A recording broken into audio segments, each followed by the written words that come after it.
Halo semuanya guys, kembali lagi sama gue Aldo di Detektif Aldo dan hari ini gue kembali lagi dengan orang aneh ya. Yang lagi gede-gedenya juga sekarang kasusnya di New Zealand. Ini salah satu perkumpulan atau kultus ya. Yang kalau lu lihat cewek-ceweknya semua pada pakai baju biru terusan kayak suster-suster di gereja Katolik ya. Dan ini memang adalah perpanjangan tangan dari kepercayaan Kristen yang dianut sama pendirinya, terus jadi ya, Kristen yang fundamentalis banget dan akhirnya jadi sebuah sekte atau kultus yang agak sesat gitu dalam pengajarannya. Di mana mereka itu memposisikan wanita itu sebagai golongan terbawah di komunitas mereka. Jadi kayak cuman mesin bayi gitu ya dan jadi budak mereka. Lu bisa tahu ini arahnya kemana karena sekte rata-rata gitu-gitu aja. Tapi ini menarik banget karena ini adalah sebuah sekte yang memakai cara lama di tahun 80, 90, zaman-zaman hippie trail dan sekarang muncul lagi. Karena Visarion pada saat itu yang ada di Serbia kan udah ditangkap ya. Dan sekarang muncul lagi seperti ini. Nah ini namanya adalah Gloria Veil. Dan kita akan bahas tentang orang aneh dan sekte yang sangat aneh ini supaya kita terhindar dari sekte-sekte aneh ini gitu ya. So, silakan like, share, dan subscribe. Follow gue di @rivaldo Santoso. Kalau misalnya kalian mau DM gue hal atau kasus menarik yang bisa gue bahas di video-video mendatang. And let's begin the case guys. I lost myself. I waited still for a glimmer to arrive. I know it will. Oke, ini kita akan bahas soal Gloria Veil. Jadi ada sebuah persekutuan aneh yang juga didirikan oleh orang aneh ya, yang namanya adalah Neville Cooper, yang lahir di Australia dan dia mendirikan sebuah persekutuan aneh bernama Gloria Veil pada tahun 1969. Dulu namanya belum Gloria Veil. Dan memang dia mendirikan persekutuan tersebut saat dia tuh si Neville Cooper ini diundang ke New Zealand untuk membagikan pengajaran Kristennya. Makanya akhirnya sektenya tuh dibuat di New Zealand dan bukan di Australia. Dan memang bukannya dia menyebarkan pengajaran yang benar tentang Kristen saat dia lagi terbang ke New Zealand atau berkunjung ke New Zealand, dia itu malah bikin sebuah perkumpulan atau bisa disebut komunitas Kristen yang fanatik atau fundamentalis di daerah Springbank yang punya nilai soal berkehidupan penuh secara komunal, kata dia. Itu value utama dari komunitasnya. Atau bahasa simpelnya mungkin hidup secara berbarengan dengan orang-orang percaya lainnya gitu.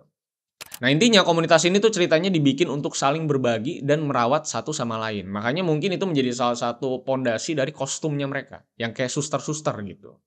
Ya memang di lain sisi katanya para pengikutnya ini harus meninggalkan dunia yang fana atau dunia luar. Yang kata si Neville, semakin hari dunia luar itu semakin tidak kudus. Dan menjauhi kita dari Tuhan. Dan filosofi ini berhasil mengundang cukup banyak pengikut bahkan sampai ratusan. Makanya gue bilang cara yang diimplementasikan sama kayak zaman-zaman atau era-era 80 90-an. Karena memang ternyata komunitas ini sudah berdiri dari tahun 1969. Dan ternyata masih hebat, masih berdiri sampai tahun ini. Nah, karena komunitas gini kan biasa memang memberikan jaminan kehidupan dan tempat tinggal yang gratis, apalagi kalau memang value-nya adalah komunal gitu ya. Dan memang asal para pengikutnya mau bekerja dan juga memberikan sisa harta mereka untuk membangun komunitas mereka. Jadi tentunya di tahun-tahun yang memang masih banyak kultus-kultus yang menawarkan kedamaian dan hippies life banget pada kala itu, kultus ini akhirnya memang mampu dan berhasil mengundang banyak orang untuk bisa masuk ke komunitas tersebut. Supaya bisa hidup tenang. Kira-kira itulah yang dikejar sama para membernya, hidup tenang. Nah, terus sepanjang perjalanan dia membangun komunitas ini, dia mengganti namanya jadi Hopeful Christian. Jadi yang tadinya Neville jadi Hopeful Christian. Terus dia suruh juga para pengikutnya untuk ganti nama mereka. Yang biasanya nama-nama penggantinya itu diambil dari Alkitab dan juga kata-kata yang punya aspirasi positif. Nah, beberapa nama jemaatnya berubah, seperti ada yang namanya jadi Charity Love, dan juga ada yang namanya jadi Willing Disciple, pokoknya namanya aneh-aneh lah. Ini nama-nama orang udah kayak judul puisi sama pantun gitu ya. Nah, terus di tahun 90-an semakin pengikutnya semakin banyak dan semakin makmur gitu ya. Komunitas ini akhirnya makin lama makin gede dan akhirnya tidak muat lagi di daerah Springbank dan akhirnya memutuskan untuk pergi atau eksodus dan pindah ke Haupiri Valley yang dikenal sebagai salah satu bagian paling terisolasi di negara New Zealand. Dan tentunya ini jadi wilayah yang cocok banget untuk para pengikutnya untuk bisa betul-betul terputus dari dunia luar. Karena di Springbank mungkin lo masih bisa ke minimarket gitu ya, ke Seppel atau ke Indomaret. Tapi di daerah itu lu udah bener-bener nggak bisa atau terputus koneksi lu dengan berbagai hal fana di luar, kalau kata ketuanya.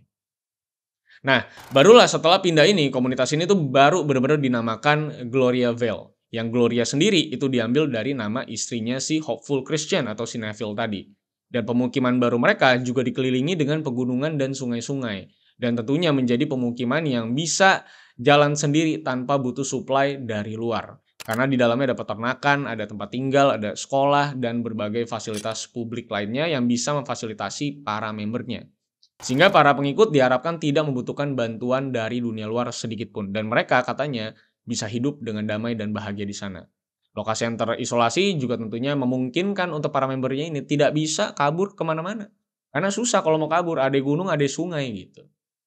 Dan para pengikutnya pun ini dibimbing setiap harinya oleh para pria yang menyebut diri mereka sebagai shepherds. Alias kayak gembala lah konteksnya kalau di Alkitab ya. Dan tugas mereka adalah memutuskan segalanya soal apa yang akan terjadi dan dilakukan oleh komunitas Gloria Vale.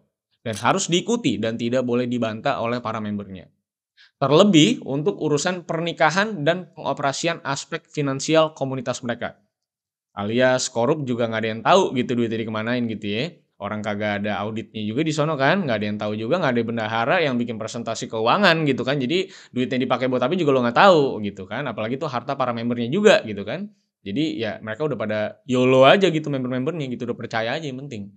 Dan karena memang para gembalanya ini juga kebetulan adalah laki-laki, mereka juga memberikan peraturan yang ketat sekali untuk para wanita. Mulai dari sang istri-istri ini harus nurut 100% sama suaminya. Ini adalah peraturan konkret yang harus dilakukan sama para istri atau para wanita.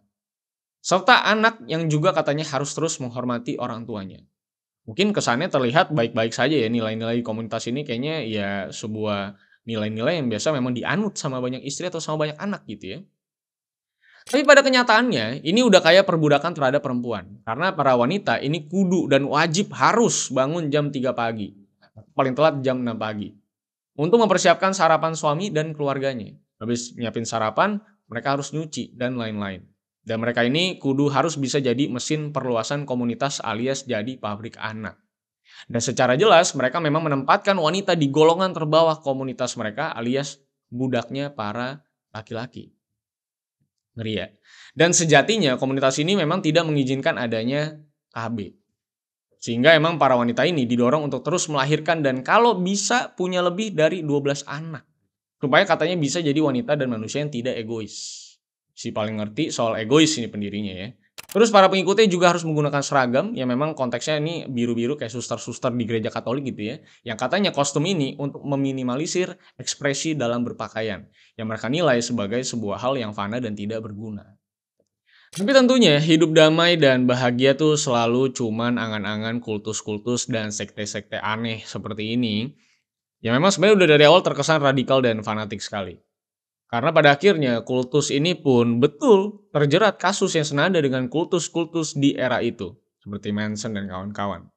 Yaitu kena kasus pelecehan dan sejenisnya.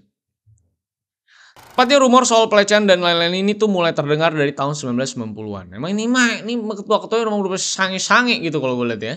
Saat memang ini isunya itu mulai muncul cerita-cerita soal pernikahan di bawah umur yang terjadi di komunitas ini. Kalau bilang emang sange gitu ya. Terus kelakuan-kelakuan yang tidak senonoh di dalam komunitas ini terhadap para wanita itu juga mulai terdengar dan tergaungkan. Yang akhirnya mampu terbukti dan berhasil bahkan memenjarakan pemimpinnya selama hampir 1 tahun di tahun 1995. Dari para ex-member dari kultus ini. Tapi anehnya, setelah si kampret ini bebas, ini kultus masih diperbolehkan untuk beroperasi secara normal dan bahkan terus beraktivitas seperti biasa. Walaupun beberapa bukti sudah kelihatan soal kegilaan kultus ini sebenarnya. Seperti pelecehan gitu ya, sampai rekrutmen anak-anak di bawah umur, bahkan umur 6 tahun. Lo rekrut anak umur 6 tahun ngomongnya apa? Di sana bisa main Fortnite, kan juga nggak mungkin gitu ya. Ditambah juga gilanya menurut gua, kekayaan dari komunitas ini tuh juga nggak pernah disita sama pemerintah. Bahkan tercatat bahwa kekayaan komunitas ini mencapai aset senilai 43 juta dolar New Zealand. Atau setara 400 miliar rupiah lebih. yang memang mayoritasnya didapatkan dari para membernya yang memang wajib memberikan seluruh hartanya jika ingin bergabung ke komunitas ini. Alias memang dimiskinkan secara tidak langsung. Dan hartanya buat ketuanya. Sama seperti para oknum-oknum yang ada di bangunan-bangunan suci di sini gitu. Nggak di sini sih, di luar negeri. Di sini nggak ada. Dan selain itu, badan amal dari Gloria Vale itu juga ternyata begitu makmur. Ini kayak kitabisa.com-nya Gloria Vale gitu. Dan memang menggalang dana yang cukup besar banget dari para pengikutnya dan para simpatisan. Dan mereka juga dapetin maskapai yang sudah tidak beroperasi yang dikasih ke pemimpinnya. Jadi bisa jalan kemana-mana gitu dia. Dan dia tuh dapat lahan juga besar beserta 400 ekor sapi gitu. Lu bayangin 400 ekor sapi. Kalau satunya aja 20 sampai 30 jutaan bisa dikali 400 berarti banyak banget. Dan bukan sapi doang. Mereka juga punya bisnis madu sampai ke sumur minyak independen. Nah, gokil nggak tuh? Jadi harusnya ini udah kaya banget. Jadi lu bisa bayangin ini kultus udah kayak perusahaan besar, mega corporation. Gampang banget lagi running ya. Brainwash aja member nih gitu. Dan juga karena ini masuknya perkumpulan agama gitu kan ya, sebuah yayasan gitu. Jadi ini komunitas juga nggak perlu bayar pajak. Jadi mereka bisa tax evasion gitu. Jadi tentunya makin terang asumsinya dari kita tentunya para netizen-netizen. Kalau sepertinya komunitas ini emang kayaknya nyetor ke para pejabat terkait di sana. Karena ya masih bisa aktivitas normal padahal udah tahu pemimpinnya sesat segala macam. Gak ada taxnya juga. Padahal bisnis-bisnisnya tuh bisnis-bisnis publik gitu kan ya. Jadi cukup aneh. Sehingga memang dengan asumsi kita bahwa sepertinya ada orang dalam yang memang melancarkan aktivitas kultus ini, ya tentunya komunitas ini akhirnya bisa berjalan seperti biasa. Walaupun pemimpinnya udah pernah ditangkap dan dapat dapat tuduhan yang begitu banyak. Tapi memang untungnya cerita soal komunitas ini akhirnya semakin terang dan terang. Dengan mulai banyaknya member yang akhirnya juga semakin banyak yang pada mual sama komunitas ini dan akhirnya memutuskan untuk kabur dari komunitas ini. Dan jumlahnya semakin banyak. Yang biasanya nih mereka lakukan di malam hari. Dengan hanya berbekal pakaian mereka yang dimasukin ke dalam tas. Karena mereka juga udah gak punya apa-apa gitu. Kan disita semua gitu kan. Dan beberapa member memberikan kesaksian yang lumayan cukup brutal sebenarnya kalau lu dengar. Di mana si Hopeful ini sebagai pemimpin katanya punya sekitar 19 orang anak dari beberapa istri. Jadi banyak banget. Terus katanya juga Hopeful ini punya sifat yang sangat manipulatif. Suka mengendalikan orang dan memang gila banget main gundu-gunduan sama jemaatnya. Jadi demen tuh main gundu, main karambol sama para jemaat-jemaat, khususnya jemaat perempuan. Mungkin lebih cupu aja main gundu sama karambolnya gitu. Jadi main bareng sama cewek-cewek mulu gitu pemimpinnya ya. Bahkan kata anaknya sendiri yang bernama Phil Cooper yang berhasil kabur dari Gloria Vale karena udah gak kuat juga sama komunitas tersebut, ya sempat mengatakan juga bahwa ini laki-laki yang udah berusia dewasa di Gloria Vale itu seringkali menikmati gambar-gambar dan film-film biru. Dan dilakukan secara sadar dan bersama-sama dengan para laki-laki alias gembala atau yang mereka sebut dengan shepherds yang katanya digunakan sebagai medium hiburan dewasa untuk mereka. Lu bayangin, udah menempatkan wanita di bagian paling bawah, terus nontonin film-film begitu-begituan, yang katanya buat hiburan ya. Enak banget tuh. Bahkan katanya, beberapa wanita-wanita muda itu seringkali diajak untuk berendam di hotel bareng sama om-om shepherd gitu. Ini menurut gue sudah dalam tahap yang sangat menggelikan ya. Lu bisa bayangkan ya wanita-wanita muda, terus disuruh berendam bareng sama om-om yang udah gak enak gitu dilihatnya juga. Terus cabul lagi kan geli banget gitu kan ya. Dan beberapa pengakuan lainnya juga bermunculan khususnya dari mantan member wanita yang menuntut soal bagaimana para wanita ini dilakukan layaknya benar-benar budak sepenuhnya. Karena mereka nggak pernah dikasih gaji dan bayaran selama bekerja apalagi bangun udah dari subuh gitu ya. Dan hanya punya 1 hari libur selama 8 hari sekali gitu ya. Jadi mereka punya 8 hari kerja ya bukan 7 hari ya. Jadi 8 hari jadi sampai Senin baru libur lagi gitu. Itu aja kan udah memang plus 1 hari dalam seminggu. Dan selain itu mereka cuma boleh cuti selama 1 minggu dalam setahun. Pertanyaannya kalau misalnya nggak digaji kan ngapain juga sok ngajuin cuti gitu ke HRD-nya dia. Kalau gaji aja juga kan kagak ada. Ya jawabannya tentunya adalah karena memang udah kena cuci otak sama pemimpin dan para shepherds-nya. Dan kata mereka, siapapun wanita yang tidak berhasil menjalankan tugas mereka atau seremeh-temeh bangun jam 3 pagi, mereka ini bakal mendapatkan hukuman fisik. Nggak dikasih makan, dan bakal dikucilin kalau misalnya tugas yang diberikan itu tidak berhasil diselesaikan. Selain itu, Phil Cooper sebagai anaknya Hopeful juga menyatakan bahwa bapaknya suka sama istrinya si Phil Cooper atau anaknya sendiri. Menantunya gitu ya.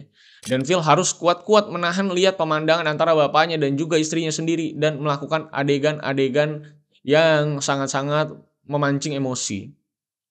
Ya intinya lu bisa bayangin lah betapa sakit ini bapaknya. Dan kisah-kisah tersebut tapi memang tidak pernah bisa membubarkan komunitas ini. Hanya saja memang nama komunitas ini memang semakin hancur aja di publik, tapi nggak bubar-bubar. Makanya dari tahun 2010, akhirnya Hopeful itu memberhentikan diri sebagai pemimpin komunitas ini dan beralih sebagai pemberi saran atau advisor kepada para pemimpin baru di Gloriaville. Yang biasanya dilakukan sama ya perusahaan-perusahaan yang kayaknya ketuanya atau bosnya udah pada kena intrik skandal terus dituruninnya jadi advisor, padahal technically mereka tetap leadernya. Atau dia tuh tetap leadernya dan dapat gaji CEO yang sama gitu. Cuman biar perusahaannya aman aja. Nah, itu sebenarnya hal yang sama yang dilakukan sama Gloriaville. Menurunkan si Hopeful, tapi sebenarnya secara teknis Hopeful tetap ketuanya dan mendapatkan porsi terbesarnya. Tapi intinya mungkin lu nggak habis pikir lah kenapa orang-orang ini atau anak-anak muda tuh bisa melakukan segala yang disuruh oleh pemimpin komunitas yang menurut gue udah fanatik banget ini.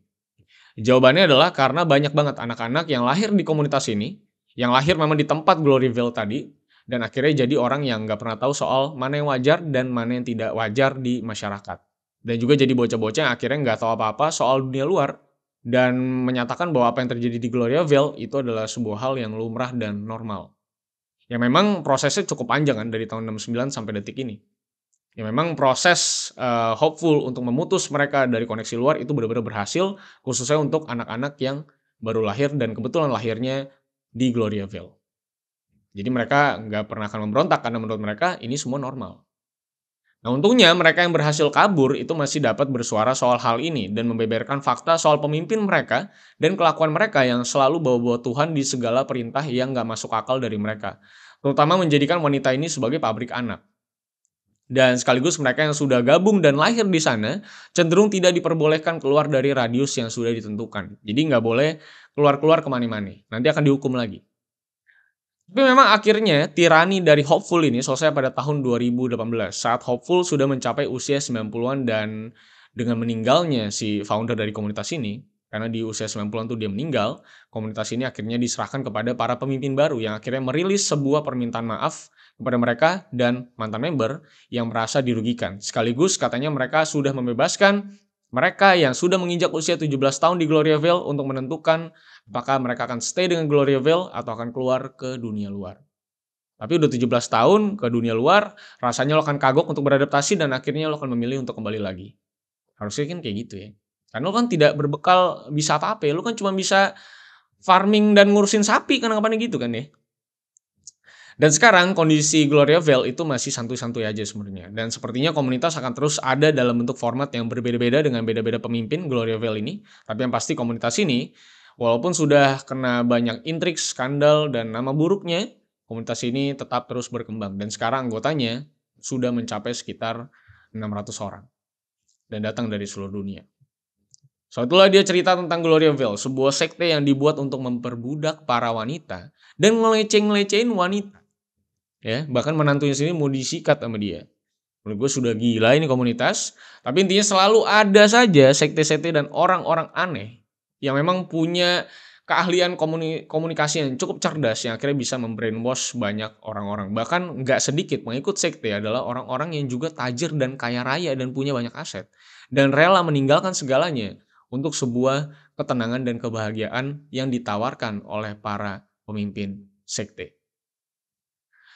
Semoga kita tidak pernah terjerembab ya dalam sekte-sekte ini ya. Kalau ada pun gue udah pernah bahas videonya di Curhat kenapa orang itu ikut sebuah sekte atau kultus.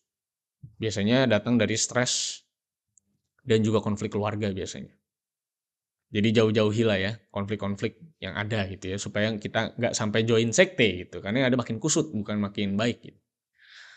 So kalau misalnya suka dengan pembahasan kali ini, silahkan like, share, dan subscribe. Follow gue di @rivaldosantosa. Kalau misalkan mau DM gue kasus atau orang-orang aneh lainnya yang bisa gue bahas di video mendatang. So, sampai jumpa di orang-orang aneh lainnya.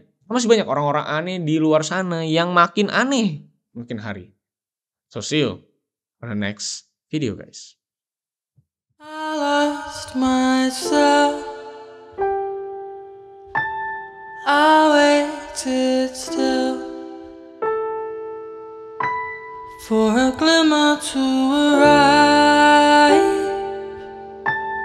I know